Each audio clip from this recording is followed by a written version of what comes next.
बॉबी सिंह जी। राधे राधे गुरुजी। राधे राधे गुरुदेव। गुरुजी, आज के समय में जो गलत संगति हो गई है और चार लोग क्या कहेंगे, इससे कैसे बचें, अंदर ये बार बार आता है जो। चार लोग किस कोटि के क्या कहेंगे?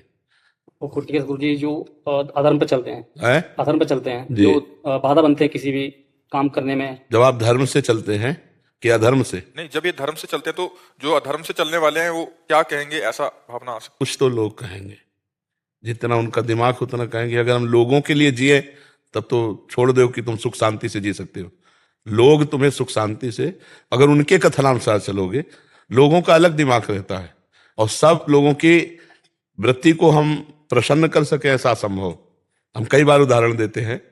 एक घोड़े में जवान बेटा और बूढ़े जा रहे थे, तो उसने सोचा बूढ़े बाप को घोड़े में बैठा देते हैं। आगे चार लोग मिले, बोले तुम्हारे सामने लड़कवा का पैदल चला रहे हो, तुम घोड़े पे चढ़े हो। बोले बेटा तुम चढ़ जाओ, वो नीचे चले। आगे लोग बोले जवान तुझे शर्म नहीं आ रही, बूढ़े को पैदल चला रहा है, तो घोड़े पे चढ़ रहा है। बोले आओ बाप जान, इसमें बैठ जाओ। पिता को बैठा लिया। बोले हराम का घोड़ा मिला होगा तभी दोनों चढ़े हो। दोनों उतर गए। बोले कितने बेवकूफ है, घोड़ा खाली जा रहा, दोनों पैदल। अब बताओ घोड़े वाला क्या करे? अगर लोगों के कथनानुसार चले तो घोड़े वाला क्या, अपनी मस्ती में चले। लोग क्या कहते हैं ये हमें मतलब, हमको ये देखना है कि हम गलत तो नहीं है ना। अगर हम गलत हैं, लोग हमको गलत कह रहे हैं, तो हमें सुधार करना चाहिए, हमें बुरा नहीं मानना चाहिए। और अगर हम सही चल रहे हैं, तस्मात् शास्त्रम प्रमाणन्ते कार्याकार्यो व्यवस्थितो, फिर लोग क्या कहते हैं इस पे हमें ध्यान देना। जी, क्या हो गया आजकल ऐसी मान्यता, जैसे कि भजन तो वृद्धावस्था में किया जाता है, अभी कोई नौजवान अगर करना शुरू कर दे तो आस पड़ोस वाले कहने लग जाते हैं। तो ये मतलब खुद में निष्ठा कैसे आए, दृढ़ता कैसे आए कि नहीं मुझे भजन ही करना है? ये तो दृढ़ता आपको धारण करनी पड़ेगी कि मैं सत्य मार्ग का पथिक हूं। एक ने एक जवान प्रश्न किया था कि जवानी तो भोगों के लिए है, बुढ़ापा में भजन कहा गया है, तो हमें वो व्यक्ति बताओ, मिलाओ कि जो जवानी में भोगों में बिताया हो, बुढ़ापा उसका भजन में हो। वो हमें व्यक्ति बताओ, कोई ऐसा व्यक्ति। अगर उसने जवानी में संस्कार नहीं डाले भजन के, तो बुढ़ापे में भजन नहीं हो सकता। पक्की बात समझो।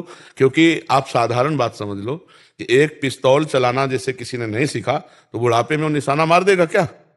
अगर आर्मी में रहा है तो ऐसे फौरन मार देगा, क्योंकि उसका अभ्यास है। तो तुम मन को भगवान में कैसे लगा लोगे बुढ़ापे में, जब इंद्रियां शिथिल है, शरीर पीड़ा युक्त है, नाना प्रकार की वासनाओं का जाल बिछाए, तो बुढ़ापे में तुम भगवान में चित्त को लगा लोगे? अगर जवानी में तुमने अभ्यास नहीं किया तो बुढ़ापे में नहीं कर पाओगे। देखो आप वृद्ध हो, आप बताओ हमारी बात का कि गलत है कि सही है? आपसे पूछ रहे हैं। सही है। देखो आप प्रमाण दे रहे हैं। अगर कोई भी वृद्ध हमें बतावे, यदि उसने पूर्वाभ्यास नहीं किया तो एकदम बुढ़ापे में भजन नहीं कर सकता है। ये हमने बहुत अच्छे से वृद्ध जनों से पूछ करके बातें हम आपको बता रहे हैं और खूब मिल के बता रहे हैं। और आप उससे मिलो जो जीवन में भगवान का भजन किया, वो आपसे वार्ता शुरू कर देगा, भगवान की कोई ना कोई वार्ता करेगा। इसलिए ये जो संसारिक जन है, इनका कथन कि जवानी भोगों के लिए, बुढ़ापा भजन के लिए, बिल्कुल गलत है। ऐसा कभी नहीं हुआ और ऐसा कभी नहीं हो सकता। जैसे पीछे कहा गया है शास्त्रों में कि गृहस्थी के बाद बुढ़ापे में भजन करने के लिए वनवास जाए, तो उसमें पद्धति थी, पहले वनवास हुआ गुरुकुल में, ऋषियों के समीप, ब्रह्मचारी तपस्या पूरा सब सीखा, और फिर गृहस्थी में गए तो पूर्व का अभ्यास, वो चौथे पन में भजन में फिर लग गए। अब जब जिसने भजन कभी नहीं किया वो भजन नहीं कर सकता है। बुढ़ापे में शरीर बहुत पीड़ादायक होता है। जैसे रोग ग्रसित शरीर है, वृद्धावस्था का ग्रसित शरीर है, इनमें चेष्टाएं नहीं होती कि भजन किया जा सके, तपस्या किया जा सके। ये अवस्था होती, जो अभ्यास हो गया वही चलता रहेगा। जैसे पेपर पढ़ने का अभ्यास है तो बुढ़ापे में पेपर चाहिए, टीवी का अभ्यास है तो टीवी चाहिए, चाय का अभ्यास है चाय चाहिए, गाली देने का अभ्यास है, वो चाहे जितना बहू बेटा सेवा करे वो गाली बकेगा। अभ्यास काम करता है। अब जैसे अपने लोगों का है, अब बचपन से अभ्यास किया तो भारी कष्ट है, हम इस समय बैठे हैं तुम्हारे सामने, लेकिन अभ्यास है कष्ट से परास्त ना होना, यह अभ्यास किया है तो हम परास्त नहीं है। सुबह से सत्संग चल रहा है, एकांतिक अभी चलेगा। अगर अभ्यास ना होता तो अभी इसी में धोबिया पछाड़ गिर जाते, जिंदगी बर्बाद हो जाती, भजन और साधना ये सब। तो हम ये कहते हैं अभ्यास बड़ी जोर की चीज है। अगर आप अभ्यास जवानी में भजन का नहीं करेंगे तो बुढ़ापे में नहीं कर सकते। धर्म का अभ्यास जवानी में नहीं किया तो बुढ़ापे में नहीं कर सकते। गंदा अभ्यास जवानी में किया तो बुढ़ापे में पकड़ा जाता है। ये मत सोचो कि बुढ़ापे में वासना नहीं रहती, इंद्रियां काम नहीं करती, वासना वैसे ही रहती, चाहे 92 वर्ष का हो। ये अवस्था से नहीं जाता, ये भजन से जाता है, भगवान की शरणागति से जाता है। तो हमें लगता है कि अगर हम जवानी में भजन और धर्म का अभ्यास करते हैं, लोग हमारा उपहास करते हैं, तो करने दीजिए, वो गलत है, आप सही है, कहीं संकोच मत कीजिए, उनके उपहास से नहीं। बहुत से ऐसे सात्विक बच्चे हैं जिनको बच्चे उपहास करते हैं शराब न पीने पर, गर्लफ्रेंड बॉयफ्रेंड वाले चक्कर में ना पड़ने पर, कोई नशा न करने पर, कहते हैं अरे पुराने जमाने। हाँ, चुप हो जाओ, तुम पवित्र हो, तुम्हारी उन्नति होगी। एक दिन वो ऐसे जाल में फंसेंगे माया की कि बहुत बुरी तरह उनकी दुर्दशा हो जाएगी।